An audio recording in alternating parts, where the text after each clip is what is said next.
9 मई 1940। ये हैं फ्रांस के एक छोटे से कस्बे के छोटे छोटे बच्चे। आर्डेन नाम का यह कस्बा जर्मनी से दूर नहीं है, जिसके साथ फ्रांस की लड़ाई चल रही है। यहां हालात अभी तक तो शांत ही थे।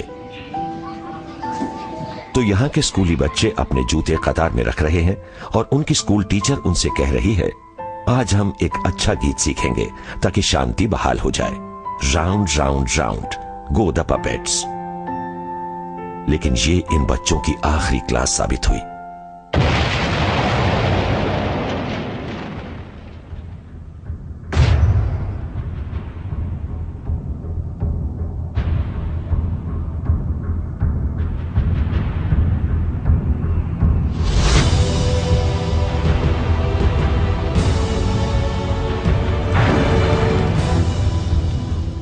मई 1940 सुबह 5:35 पर जर्मन्स ने हमला शुरू कर दिया।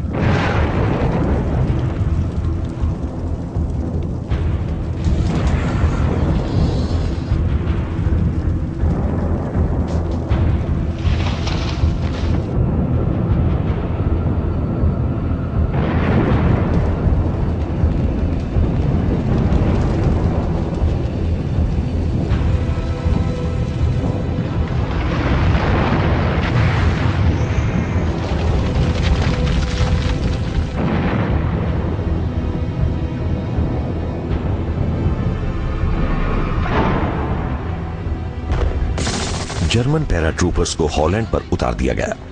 वो पहले 30 लाख हमलावरों में से सबसे पहले पहुंचने वाले सैनिक थे। वेयरमाख्त बेल्जियम में पहुंच गए। ये हिटलर की एक चाल थी। जर्मन्स ने ऐसा दिखाया जैसे वो निष्पक्ष बेल्जियम के रास्ते फ्रांस पर हमला करने वाले हैं, जैसा कि उन्होंने 1914 में किया था। मित्र सेनाओं के कमांडर इन चीफ जनरल गैमला को पूरा भरोसा था कि उन्होंने सब कुछ कवर कर लिया है। फोनी वॉर के दौरान उन्होंने अपनी रणनीति को अच्छी तरह निखार लिया था। गैमला ने फ्रांसीसी सेना की बेहतरीन मोटराइज्ड डिविजन्स को पूरी ब्रिटिश एक्सपीडिशनरी फोर्स के साथ बेल्जियम में दाखिल करा दिया।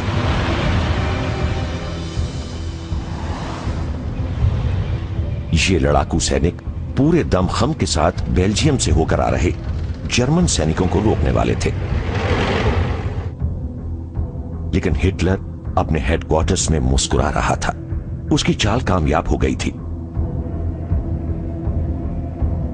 उसने कहा, खुशी के मारे मेरी आंखों में आंसू आ जाएंगे। उसने एयरफोर्स के कमांडर फील्ड मार्शल गोरिंग को फ्रेंच कॉलम्स पर बमबारी न करने का निर्देश दिया ताकि वो बेल्जियम के इलाके में और आगे बढ़ते जाएं। फिर उसने उन पर पीछे से हमला किया। उसका असली हमला तो आर्डेन में होने वाला था। फ्रेंच हाई कमान के मुताबिक कोई भी टैंक कभी भी इतने घने जंगलों वाली पहाड़ियों से नहीं गुजर सकता। लेकिन जर्मन्स को कोई नहीं रोक पाया। अगर वो रुके भी तो सिर्फ अपने ट्रैफिक जैम के कारण।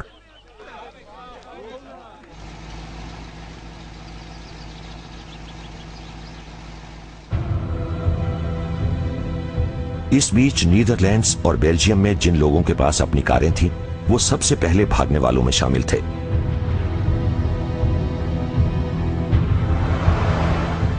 हर किसी पर शक किया जा रहा था। कथित फिफ्थ कॉलम को लेकर डर जाहिर किया जा रहा था कि वो नाज़ीज़ के लिए काम कर रहे हैं। जर्मन्स ने अपनी इस नकली रणनीति को जारी रखा और वो खास तौर से प्रशिक्षित हवाई सेनाओं के जरिए बेल्जियम पर हमला करते रहे। सैनिकों ने पोलैंड में अपने अभियान के दौरान गाए जाने वाले गीत को दोहराया। प्रेमिकाओं को इंतजार करना होगा, अब वक्त विदाई का है कॉमरेड। 11 मई को सुबह सुबह उन्हें बेल्जियम में उतार दिया गया। उनका मकसद था एल्बर्ट कैनाल पर मौजूद फोर्ट एबन एमेल पर कब्जा करना, जो बेल्जियम की रक्षा प्रणाली का केंद्र था और जिसे अभेद्य माना जाता था।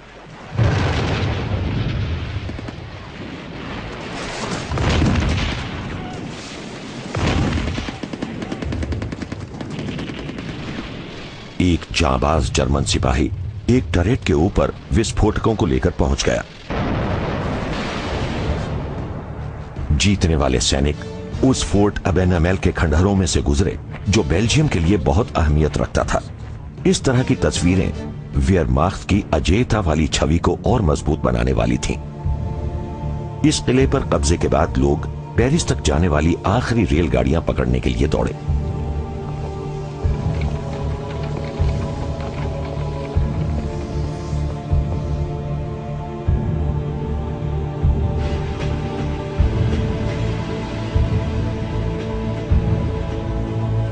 फ्रांस की राजधानी में रेड क्रॉस के पास भारी भीड़ जमा हो गई। बेल्जियम के शरणार्थियों को दक्षिण की तरफ जाने वाली कैटल कार्स में भेज दिया गया।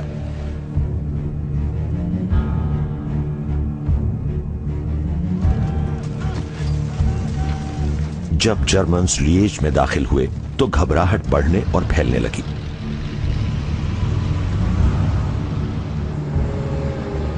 इतनी ताकत के सामने लोगों के पास तो हुक्म मानो या भाग जाओ।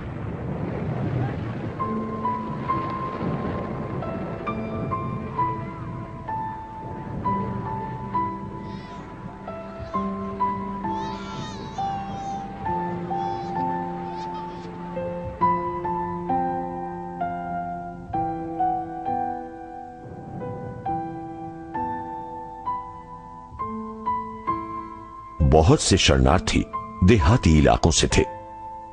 इतिहास में ऐसा बहुत बार हुआ है कि किसान सबसे बाद में रवाना होते थे क्योंकि उन्हें अपनी फसलें और अपने मवेशी छोड़ने में बहुत तकलीफ होती थी। बेल्जियम के एक मशहूर कवि एमील वेहरन ने लिखा, यहां के लोगों के पास कुछ भी नहीं है, उनके सामने है तो बस ऐसा रास्ता जो कहीं खत्म नहीं। जहां खेतों में काम करते हैं उनके सामने है ऐसा दुर्भाग्य जिसकी कोई सीमा नहीं।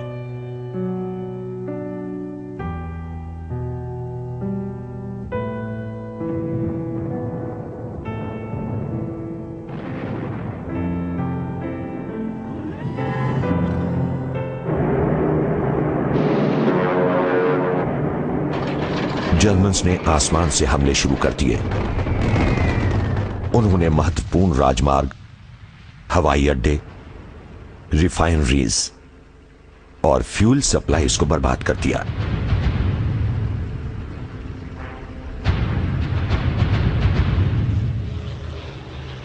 उत्तरी और पूर्वी फ्रांस में शहरों पर बमबारी की गई।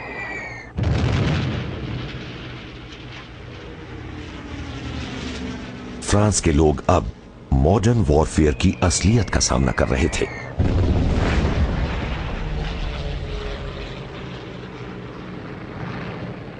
उधर नीदरलैंड्स में रॉटरडैम पोर्ट आग की चपेट में था। इस पर जर्मन्स ने जबरदस्त बमबारी की थी जैसा कि वॉर्सो में हुआ था, लेकिन इन बमों को शहर द्वारा समर्पण करने के बाद गिराया गया था। यह हिटलर का एक और युद्ध अपराध था।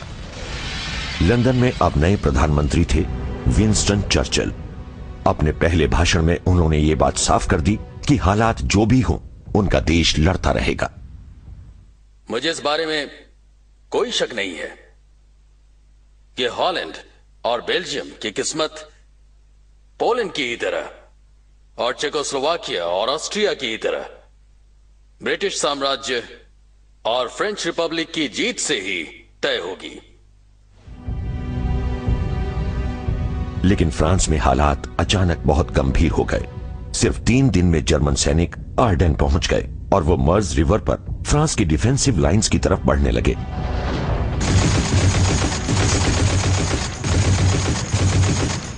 अपनी पिंसर मूवमेंट के जरिए आगे बढ़ते हुए वो बेल्जियम में इकट्ठे हुए मित्र सैनिकों को घेरने की कोशिश कर रहे थे। जर्मन इन्फेंट्रीमैन फ्रांसीसियों को इस तरह मात दे रहे थे जैसे वो किसी दूसरी दुनिया से आए थे। हथगोलों,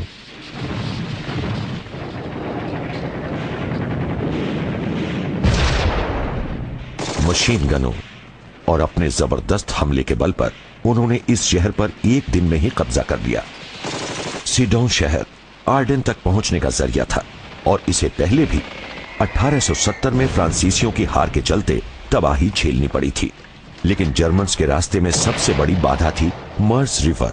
13 मई की रात को ये सैनिक पुल बनाने के लिए बीम्स लाने लगे। फ्रांसीसियों ने जवाबी हमला किया, लेकिन जर्मन्स ने फ्रेंच आर्टिलरी को नाकाम कर दिया और अगली सुबह सैपर्स ने पुल बनाकर तैयार कर दिया। सैनिकों की अगुवाई 52 साल का एक प्रशियन जनरल गुडेरियन कर रहा था। वो आर्मर्ड वॉरफेयर के मामले में एक जबरदस्त स्ट्रेटेजिस्ट था और उसने टैंक्स के जरिए बड़ी ताकत, हिम्मत और रफ्तार से हमला किया। ब्लिट्जक्रीग या लाइटनिंग वॉर में दुश्मन को प्रतिक्रिया का समय नहीं मिलना चाहिए। हमले में सबसे आगे थे टैंक, उसके पीछे इन्फेंट्री और आसमान में मौजूद थे विमान, खासतौर पर स्टूकर्स। स्टूकर्स सायरन से सज्जित डाइव बॉम्बर्स थे। गोता लगाने के जबरदस्त दबाव का सामना करते हुए उनके बेहद प्रशिक्षित पायलट बड़ी सटीकता के साथ आखिरी समय पर अपने बमों को रिलीज करते थे।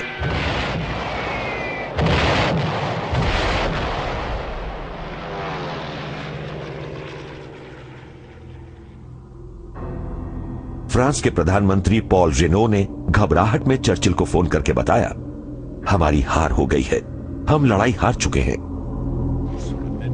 स्थिति के मुताबिक कदम नहीं उठा पा रहे थे। मित्र सेनाएं तो बेल्जियम में फंसी हुई थीं।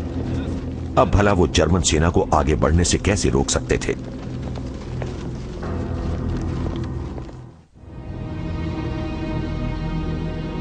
पेरिस में फ्रांस के अधिकारी शरणार्थियों की बढ़ती तादाद का सामना करने की कोशिश कर रहे थे।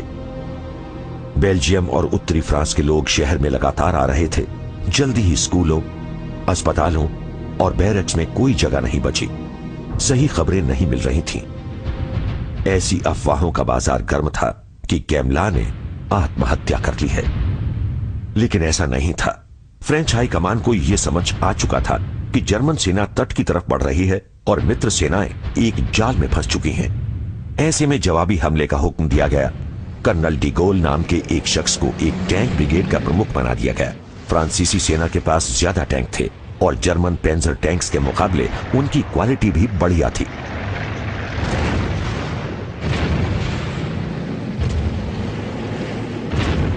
लेकिन बिना रीइंफोर्समेंट और हवाई मदद के फ्रांस के ये टैंक स्टूकर्स के आसान शिकार बन गए।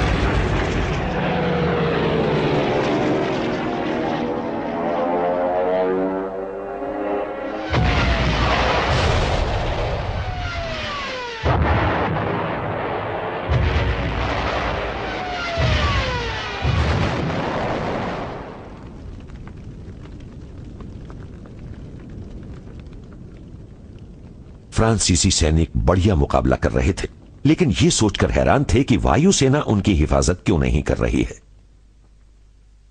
फ्रांस के पायलट्स की तैयारी अच्छी नहीं थी और उनके पास विमान भी कम थे।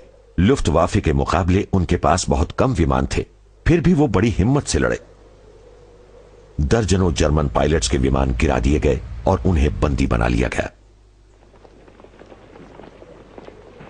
युद्ध विराम के कागजात पर दस्तखत होने के बाद इनमें से कुछ पायलट्स जर्मनी लौटाए जाने वाले थे, जो ब्रिटेन के खिलाफ युद्ध में शामिल होने वाले थे। जर्मन टैंक्स बड़ी तेजी से उत्तरी फ्रांस के शहरों और गांवों से होकर गुजर रहे थे।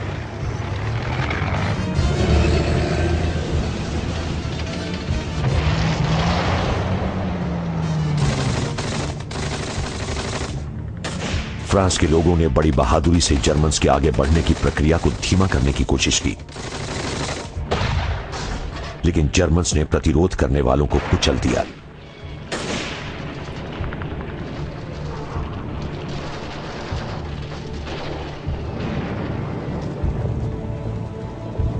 जर्मन सैनिक अब इंग्लिश चैनल पहुंच गए थे। हंसिए की शक्ल में हिटलर की रणनीति कामयाब रही थी। ब्रिटिश एक्सपीडिशनरी फोर्स, बेल्जियम की सेना और फ्रांस की हथियारबंद सेना चारों तरफ से घिर चुकी थी।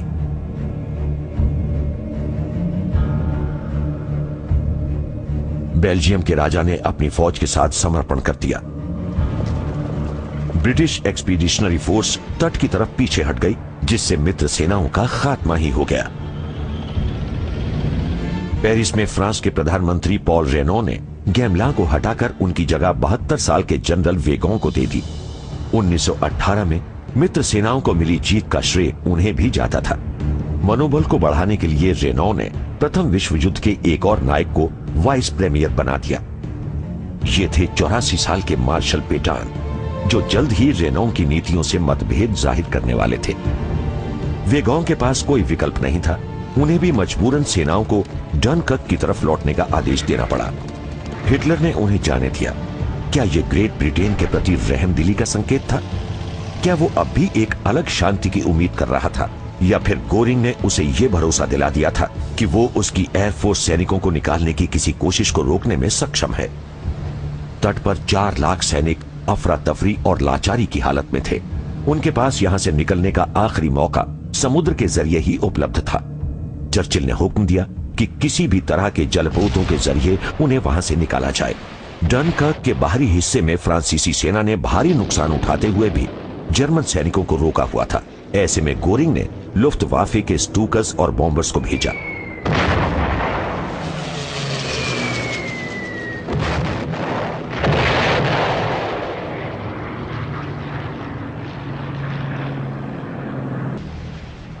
$2,18,000 ब्रिटिश और 1,20,000 फ्रांसीसी सैनिकों को कामयाबी से निकाल लिया गया।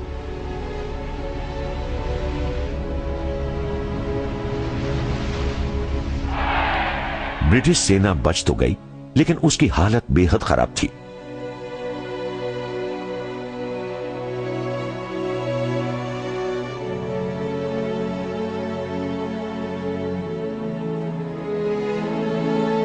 फ्रांसीसी सैनिकों को अपना देश बचाने की आखिरी कोशिश के तहत दोबारा फ्रांस भेजा जाना था।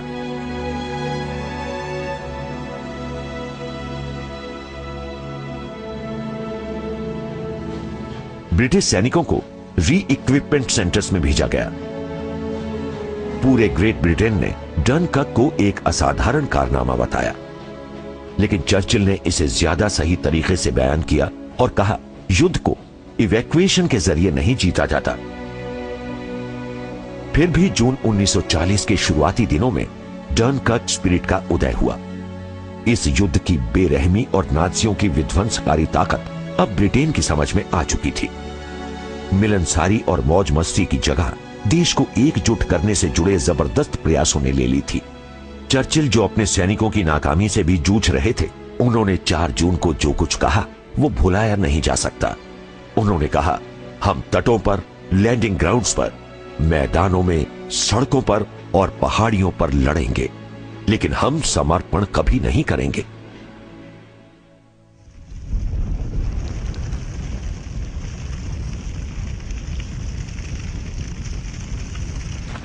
चार जून को जर्मन्स ने डनकर्क पर कब्जा कर लिया।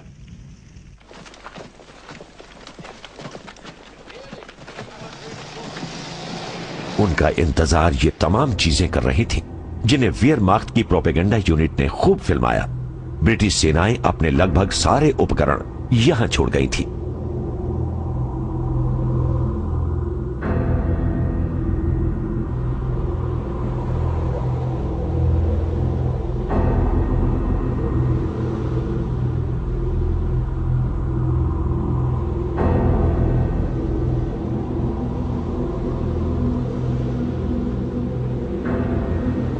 वेयरमाख्त के सिपाहियों ने खुद की भी फिल्में खींची जिनमें वो काफी खुश दिख रहे थे। उन्हें तो एक फ्रेंच ग्रामोफोन भी मिला जिसमें मॉरिस शिवालिए का रिकॉर्ड था।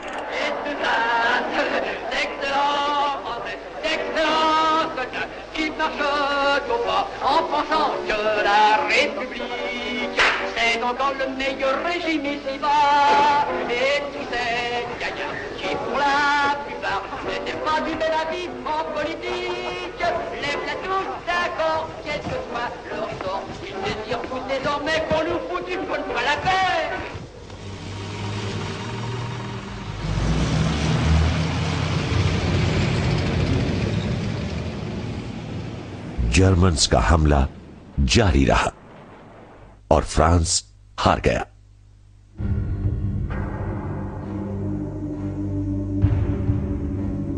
लेकिन रेनो और under secretary of state for defence and war de Gaulle लड़ाई जारी रखना चाहते थे।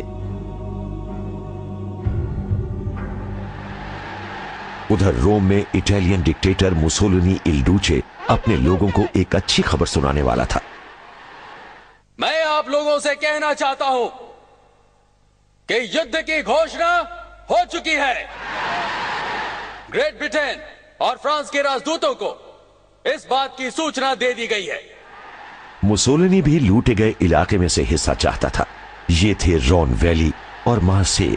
इसके अलावा वो कोर्सिका और ट्यूनीशिया का निरस्त्रीकरण भी चाहता था। फ्रांस ने कहा कि ये तो पीठ में छुरा घोंपने जैसा है। मुसोलिनी के हमले को तो फ्रेंच एल्पाइन डिवीजन्स ने नाकाम कर दिया। जनरल रोमोल की सेनाएं नॉर्मंडी में घुसकर रोम में दाखिल हो गई।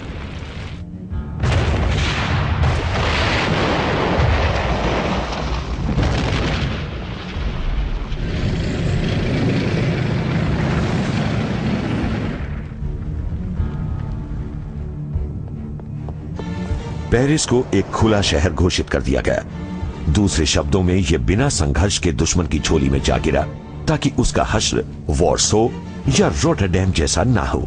सरकार बोर्डो से काम करने लगी और जर्मन्स शहर की तरफ बढ़ रहे थे।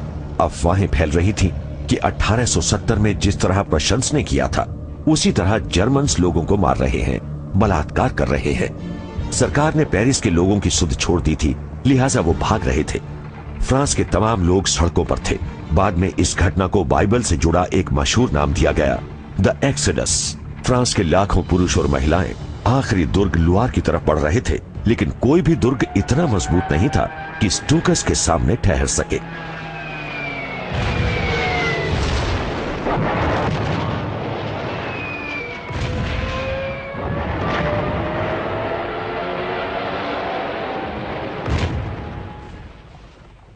जून 1940 की सुबह जर्मन्स पेरिस पहुंच गए।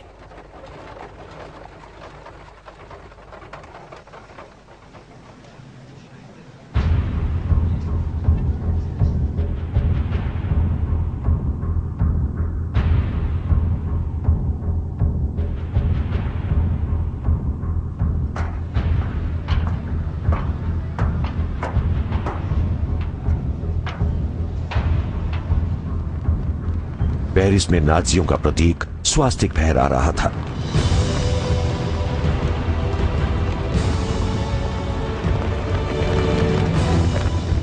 यहां कब्जा करने वाले जर्मन सिपाहियों ने सबसे पहले मिनिस्ट्रीज के तमाम रिकॉर्ड जब्त कर लिए। इनमें जासूसों, यहूदियों और फ्री मेसन्स की लिस्ट के अलावा ट्रीटी ऑफ वर्साई की मूल प्रति भी थी, जिसकी वजह से 1919 में जर्मनी की काफी बेइज्जती हुई थी। इसे फौरन हिटलर के पास भेज दिया गया। द एक्सोडस यानी लोगों का पलायन अब रुक गया था। लुआर नदी के ऊपर मौजूद पुलों को उड़ा दिया गया था। अब सिर्फ एक ही उम्मीद थी कि लड़ाई रुक जाए। बोर्डो में मौजूद पेटा भी इस सब का खात्मा चाहते थे। जर्मन्स लगातार दक्षिण की तरफ बढ़े जा रहे थे।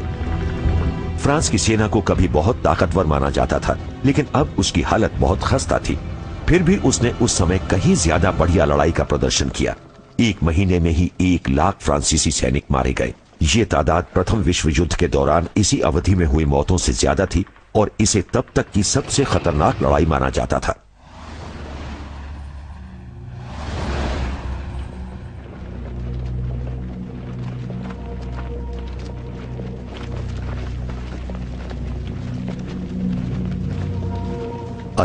लाख 50,000 सैनिकों, 36,000 अधिकारियों और 176 जनरल्स को बंदी बना लिया गया।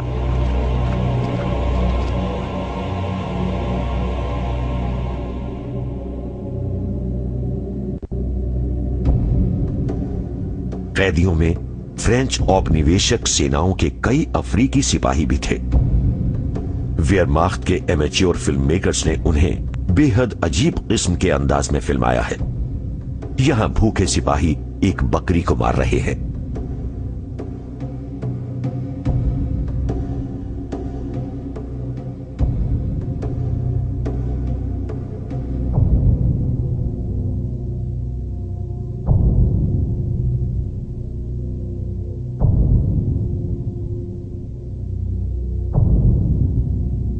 जर्मन प्रोपेगेंडा न्यूज रील्स में बार बार इन सैनिकों के चेहरे करीब से दिखाए जा रहे थे।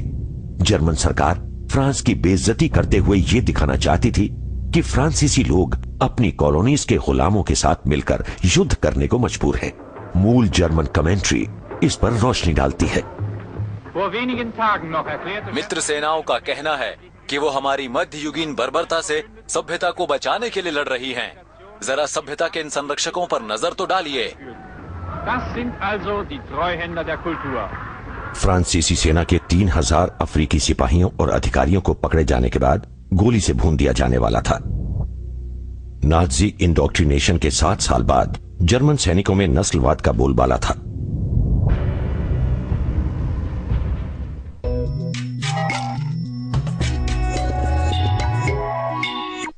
एक आतंकवादी। फ्रांस की किस्मत तय होने में 3 तारीखें निर्णायक साबित होने वाली थीं। 16 जून 1940 को बोर्डिया में काउंसिल ऑफ मिनिस्टर्स ने रेनो को उनके पद से हटा दिया और रेनो ने इस्तीफा दे दिया। उनकी जगह फ्रांस की सरकार का नेतृत्व फिलिप पेटां को सौंपा गया।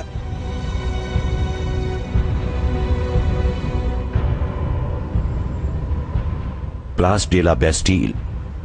जो लोग पेरिस में बाकी बचे हैं वो मार्शल पेटां की बात सुने। वेर्डा के वॉर हीरो ने घोषणा की कि वो युद्ध विराम चाहते हैं। मैंने अपने दुश्मनों से सभी हमले बंद करने को कहा है।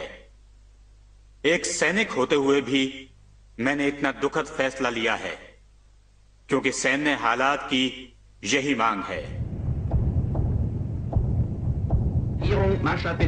जर्मन रेडियो ने इस भाषण का अनुवाद करके बताया कि फ्रांस ने समर्पण कर दिया है।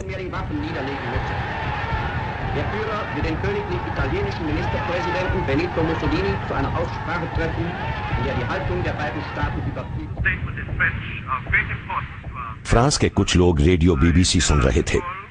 जनरल डी गॉल लंदन पहुंच चुके थे। 18 जून को उन्होंने युद्ध विराम की निंदा की। कुछ दिन बाद उन्होंने एक नया भाषण रिकॉर्ड कराया। हमारा मानना है कि फ्रांस का सम्मान मित्र सेनाओं के साथ मिलकर इस युद्ध को जारी रखने में ही है।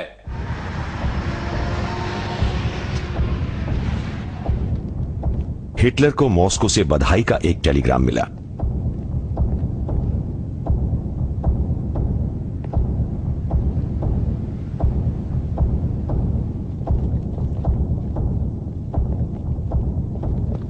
जून 1940 को हिटलर पेरिस के नजदीक कॉम्पियन पहुंचा। उसकी योजना युद्ध हारने वालों का अपमान करने की थी। उसने रेल के उसी डिब्बे को वहां मंगवाया था जिसका इस्तेमाल 1918 में उस युद्ध विराम संधि पर दस्तखत के लिए किया गया था, जिसके कारण जर्मनी की हार मुकम्मल हो गई थी। उसका बदला पूरा हो चुका था।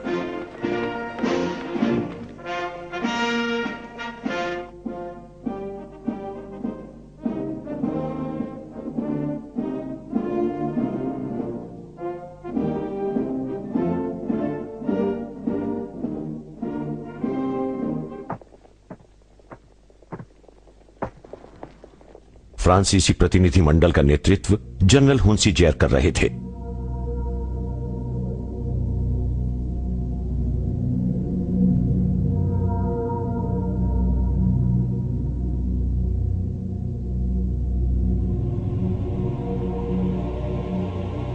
एक दोभाषीय ने उस लेख को पढ़ा जिसमें फ्रांस पर आरोप लगाया गया था कि उसने बिना किसी वजह के युद्ध शुरू किया था।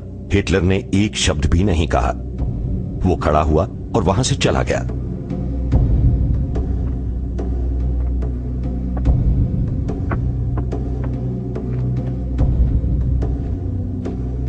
फ्रांसीसी प्रतिनिधिमंडल को युद्ध विराम की शर्तों के बारे में बता दिया गया। एक शर्त यह थी कि फ्रांस उन तमाम नाजी विरोधी जर्मन्स को जर्मनी के हवाले करेगा जिन्होंने फ्रांस में शरण ले रखी है। हुंसी जैर ने नेगोशिएट करने की कोशिश की, लेकिन जर्मन्स ने मना कर दिया। हुंसी जैर ने बोर्डो में सरकार से संपर्क किया। जर्मन सीक्रेट सर्विस ने वेगों के साथ हुई उनकी बातचीत को टेप कर लिया। मैं हुंसी जैर बोल रहा हूं। जी, काम हो गया है। काम हो गया है? हाँ जनरल। बहुत खूब। जिस तरह आपने इस मामले को संभाला है उसके लिए आपका शुक्रिया। यस सर, पर आप मेरी बात अच्छी तरह से समझ रहे हैं ना? हाँ हाँ बिल्कुल। इसके बाद हिटलर ने इस रेल कार को बर्लिन ले जाने का हुक्म दिया। राइख के आखिरी दिनों में उसने एसएस के जरिए इसे डायनामाइट से उड़वा दिया। जल्दी ही प्रथम विश्व युद्ध में फ्रांस की जीत के प्रमुख प्रतीकों का मजाक उड़ाया जाने वाला था, जैसे कि यहां वेरडा में जहां 5 लाख फ्रांसीसी सैनिक मारे गए थे। 20 साल बाद यहां यह मंजर नजर आया।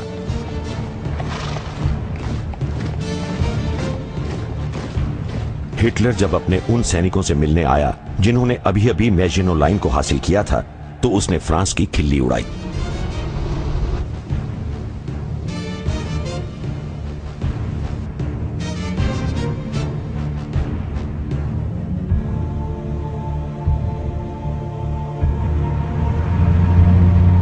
स्ट्रेसबर्ग और उसके कैथीड्रल में दाखिल होते समय वो कहीं ज्यादा औपचारिक लग रहा था।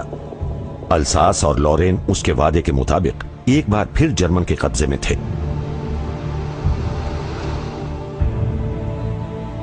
फ्रांसीसी अभियान के दौरान उसे 2000 टैंक, 5000 तोपें, 3 लाख राइफल्स, 40 लाख कारतूस और गोला बारूद मिले।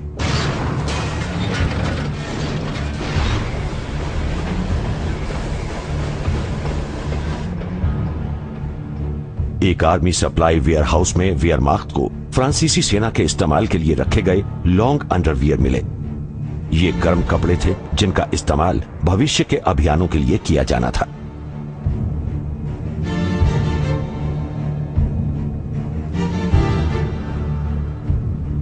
इसके अलावा हिटलर को ढेर सी फैक्ट्रीज, हार्बर और फ्रांस की बेशकीमती चीजें भी मिली। युद्ध क्योंकि फ्रांस ने शुरू किया था, तो ऑक्यूपेशन कॉस्ट के रूप में उसे हर दिन 10 करोड़ डॉलर के हिसाब से रकम भी देनी थी।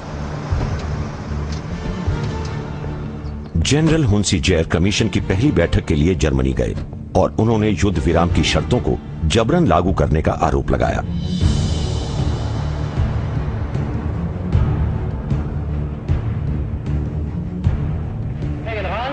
सैनिकों को बचाने के लिए हिटलर ने फ्रांस को आंशिक प्रभु सत्ता सौंपे रखी। वहां हिटलर की उंगलियों पर नाचने वाली सरकार थी और एक ऐसी समिति सेना भी जिसके पास भारी हथियार नहीं थे और उसे सिर्फ कानून व्यवस्था कायम रखनी थी। देश को 2 भागों में बांट दिया गया। उत्तर में कब्जे वाला इलाका था और पूरे अटलांटिक तट के साथ साथ ये सभी हार्बर्स तक पहुंच मुहैया कराता था। मेडिटेरेनियन इलाके पर इटली का नियंत्रण था और उसने एल्प्स के साथ साथ एक सकरे भूभाग पर कब्जा कर रखा था। बाकी हिस्से को फ्री जोन कहा जाता था और इसकी नई राजधानी थी विशी। इस स्पा टाउन के कई हिस्सों को इसके कई होटल्स की वजह से चुना गया था। जुलाई के शुरू में मार्शल पेटां सरकारी मिनिस्ट्रीज के साथ इन इलाकों में गए। यहां हर कहीं माहौल हताशा से भरा था।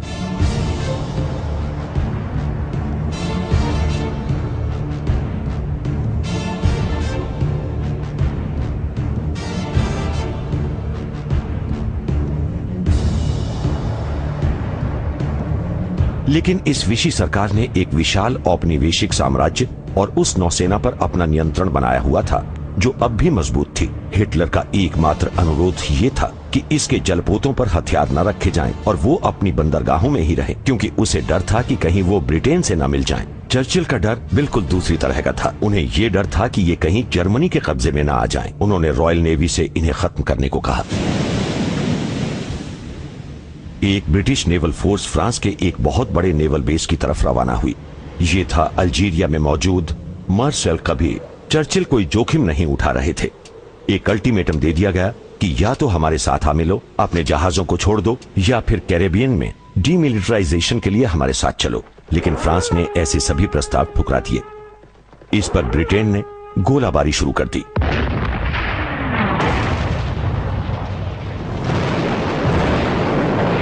फ्रांस के 2 बैटल शिप्स को बहुत नुकसान हुआ और ब्रिटानिया नामक एक जहाज डूब गया। 1297 फ्रांसीसी सैनिक मारे गए। चर्चिल ने अपने देश के लोगों, पूरी दुनिया और सबसे बढ़कर अमेरिका को अपनी प्रतिबद्धता दिखाने के लिए अपने पूर्व सहयोगी देश पर हमला कर दिया, जिसका बेड़ा ब्रिटेन के तटों पर जर्मन्स को लैंड करने में मदद कर सकता था। हमले के 2 दिन बाद विशी की सरकार ने ब्रिटेन के साथ अपने कूटनीतिक संबंध तोड़ लिए।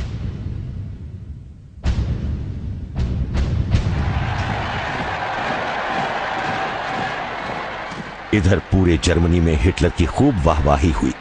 फ्रांस पर उसने जिस फुर्ती से जीत हासिल की थी, उससे उसके जनरल्स बहुत खुश हुए। वो खुद को तब तक का सबसे बड़ा वॉर लीडर मानने लगा। वो तो अपनी बराबरी नेपोलियन से करने लगा, और जैसा कि सम्राट के साथ होता है, कोई भी अब उसकी बात को काटने की जुर्रत नहीं कर सकता था।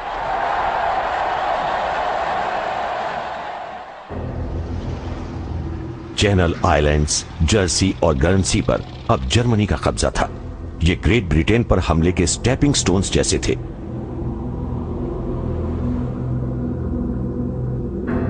ब्रिटेन जर्मन हमले से जूझने की तैयारी कर रहा था।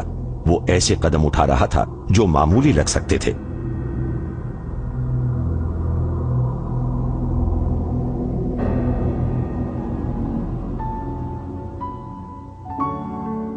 एक और फौरी कदम के तहत बच्चों को सुरक्षा के लिए देहात की तरफ भेज दिया गया। यह पल हमेशा बड़ा दुखदाई होता है।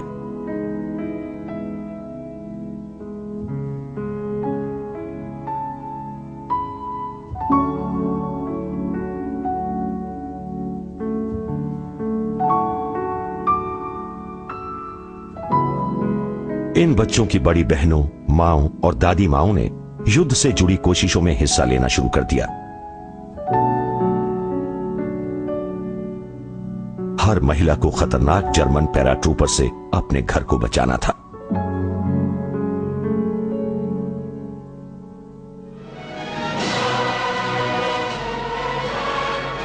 पुरुष होमगार्ड के लिए स्थानीय डिफेंस वॉलंटियर बन गए। इनमें प्रथम विश्व युद्ध के अनुभवी सैनिक भी थे। इच्छुक और समर्थ लोगों को इकट्ठा किया गया, जबकि डनकर्क से बचाई गई सेना में बदलाव लाए गए। अमेरिका ने राइफल, मशीन गन और विमान भेदी तोपें सप्लाई की, और हर किसी ने अपनी महारत को निखारा।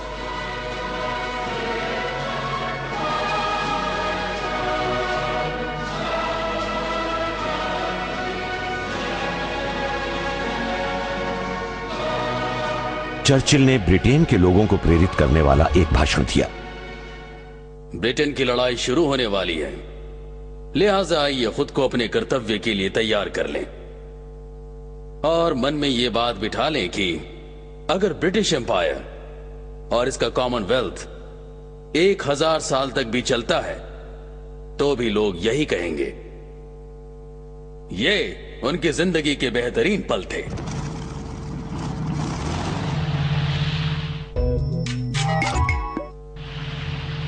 चर्चिल के मुख्य हथियारों में से एक थी रॉयल एयरफोर्स। अन्य शानदार विमानों के अलावा उसके पास रोल्स रॉयस इंजन वाला स्पिटफायर विमान भी था, जो दुनिया के बेहतरीन फाइटर प्लेन्स में से एक था। ब्रिटेन इलेक्ट्रॉनिक्स के क्षेत्र में भी बहुत आगे था। सुरक्षा के मकसद से ब्रिटेन ने रेडार का इस्तेमाल सबसे पहले किया था। ऑपरेशन रूम में रेडार का इस्तेमाल विमानों का पता लगाने और दुश्मन की तरफ जाते हुए पायलट्स के दिशा निर्देशन के लिए किया जाता था। पूरे ब्रिटिश साम्राज्य के पायलट्स के साथ साथ वहां ऐसे भी बहुत से एयरमैन आ जुटे थे जो जर्मन के कब्जे के दौरान अपने देशों से भाग आए थे या जिनकी सरकारें लंदन में निर्वासन में थीं, जैसे पोल्स, डच, चेक्स। साथ ही डिगॉल की अगुवाई में फ्री फ्रेंच फोर्सेस की पहली टुकड़ी थी।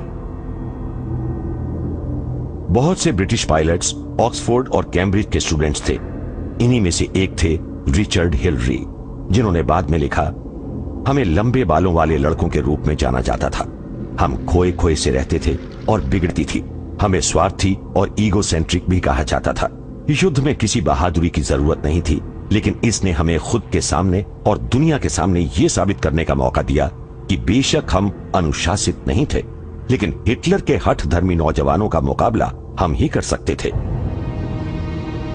इन जर्मन पायलट्स को हिटलर योगन यानी हिटलर यूथ ने बदला लेने के मकसद से प्रशिक्षित किया था।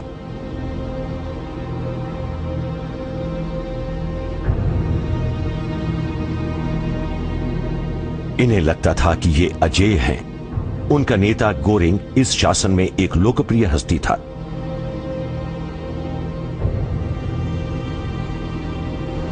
गोरिंग एक ऐश परस्त इंसान था और अक्सर पेरिस के होटल रिट्स में ठहरता था, और उसने लग्जमबर्ग पैलेस को लुफ्तवाफे के हेडक्वार्टर्स में बदल दिया था।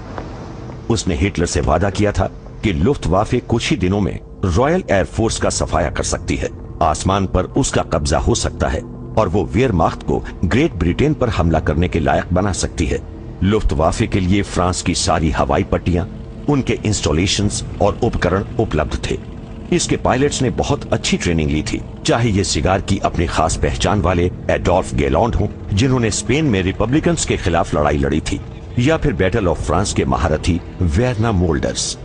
वेरना ऐसे पायलट्स में से एक थे जिनका विमान गोलीबारी में गिरा था। इन्हें बंदी बनाया गया था और फिर जर्मन्स को लौटा दिया गया था। अब ये ग्रेट ब्रिटेन के खिलाफ हवाई हमले का एक हिस्सा थे।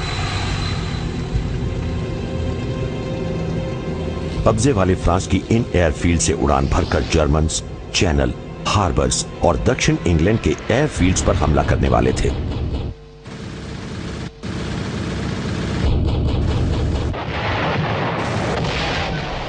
उन्होंने 500 ब्रिटिश विमानों को गिरा दिया, लेकिन खुद जर्मनी के भी 1000 विमान तबाह हो गए। ब्रिटिश पायलट मोर्चा संभाले।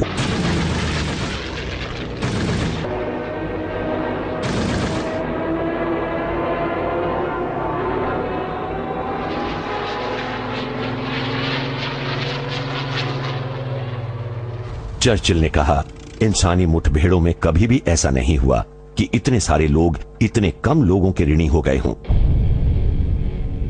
हिटलर ने ब्रिटेन पर हमला करने की अपनी योजना को रद्द करने का फैसला किया। ये उसे लगने वाला पहला धक्का था।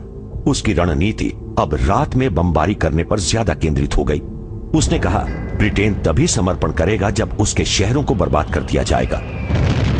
जर्मन बम वर्षकों ने ब्रिटेन के कोवेंट्री और लंदन जैसे शहरों पर हमले किए। यह था ब्लिट्स यानी रोजाना बमबारी।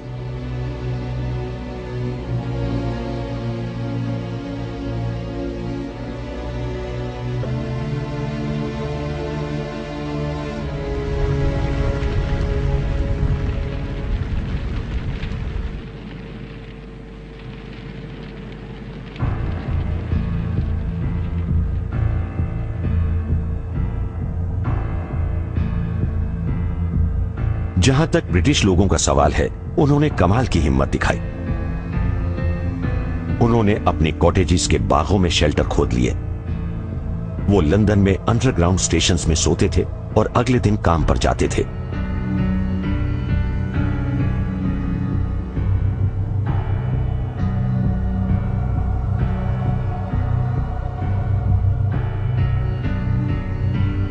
उन्होंने अपने विश्वास और अपनी सेंस ऑफ ह्यूमर को कभी नहीं गंवाया।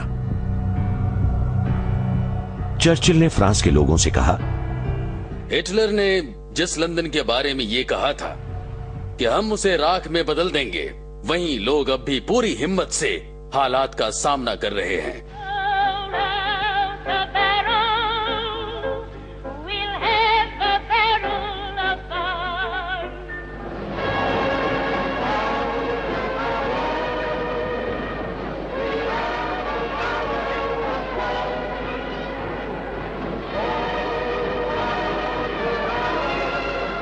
हिटलर बुरी तरह चिढ़ चुका था।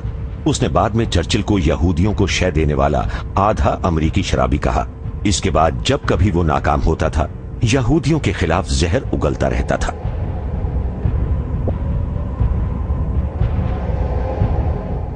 अक्टूबर 1940 को यौम किपर के दिन वॉर्सो के यहूदियों को बताया गया कि एक गेटो बनाया जा रहा है। 3 मीटर ऊंची एक दीवार बनाई गई जिसने 5 लाख उन यहूदी पुरुषों, महिलाओं, बच्चों और बुजुर्गों को घेर लिया जो भूख, ठंड और गरीबी से बुरी तरह प्रभावित होने वाले थे।